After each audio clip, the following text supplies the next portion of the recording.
Баршаңызға сәлем. Бүгін осындай өте дәмді әрі оңай жасалатын рулет пісіретін боламыз. Менімен бірге видеоның соңына дейін қарап жасап көріңіздер.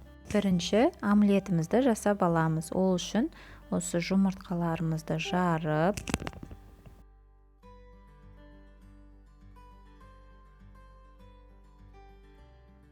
оның үстінен сырды күштен өткізіп саламыз. Лайк басып қолдап отырыңыздар. Рецептің толық нұсқасы описание бөлімінде бар.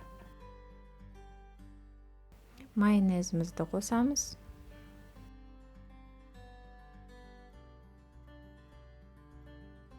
Тұз, бұрыш және куркума қосамыз, сонда түсі әдемі болып шығады.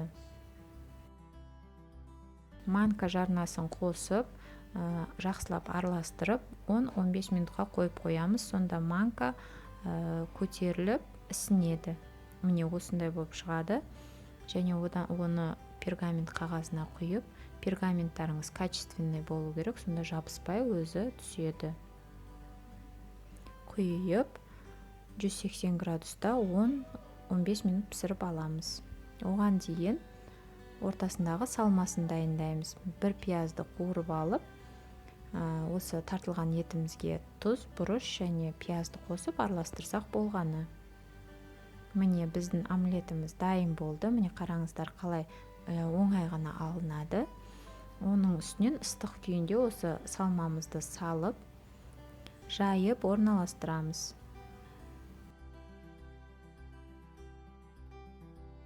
Каналыма жазылып, жаңа рецептерді тамашалап отырыңыздар.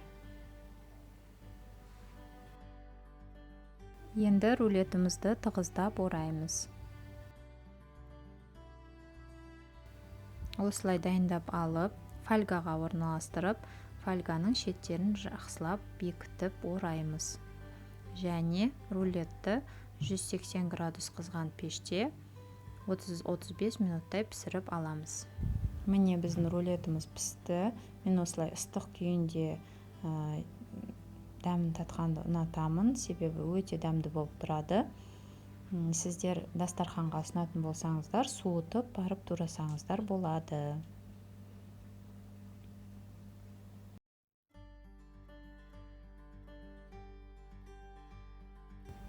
Жасап, дәмін татып көріңіздер, өте дәмді шығатын рулет. Міне рулеттеріміз дайын.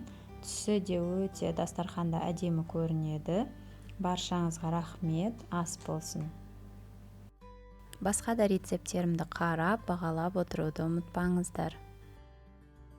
Сіздермен болған Жұлдызай, сау болыңыздар.